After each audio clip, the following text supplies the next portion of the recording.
we're going to talk about our true center midfielder. In our system, we call him the 5. As you get to 11-11, the center midfielder is usually a 6, but in ours, he'll be a 5. The center midfielder works between the penalty boxes. So, like this area right here is where ideally the center midfielder is playing, because the role of the center midfielder is to be that center point or the heartbeat of our team, so that we can play. Really, if you're playing the 5 is in this position, he can play the ball to anyone. And really, everyone should work the ball through the 5 and the 5 out, whether that's going up to the 7 or something else. So what do I mean by that?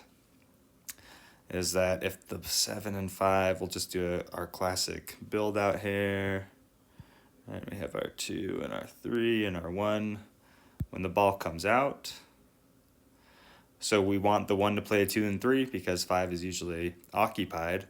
And that means we're shifting down, right? Shifting up. When the pass comes up, we want the 4 to connect back to the 5. So ideally, most plays can go through 5, because like if you have the 5, now if the 6 is making a run on, or the 4, or the 7, he has an option to pass to any 3 of those, or even to pass back to the 2 and 3 if they're coming. So 5 is centrally located, and just like the 2 and 3, really big in ball distribution.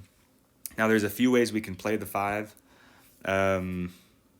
One, we could put the most athletic kid in the 5. Because he's centrally located, most likely the 5 will come in contact with the ball the most often.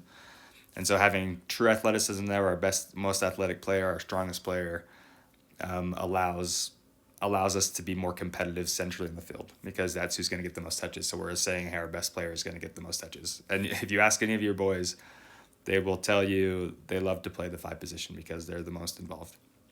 The second approach is, and ideally you could combine athleticism with the second approach, is vision of the field, right? Can the 5 recognize when the 4, 6, 7, 2, or 3 open and who to pass it to? And what's their ability to make that decision? And so we'll experiment with that as well. We'll put players who have less vision but better athleticism at the 5, and then we'll put players who have better vision but maybe are not the most athletic on the team.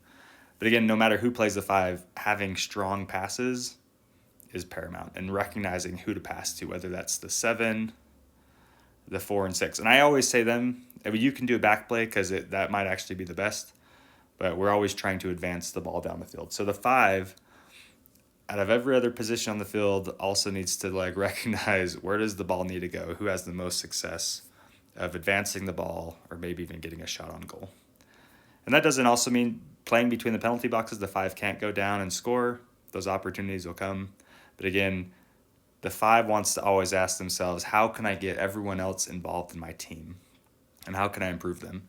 And because the 5 centrally located, they're naturally a leadership position as well, so they can direct other players, whether that's on defense, getting goal side, or watching someone making a cut. So a vocal 5 who gets what they're doing is ideal.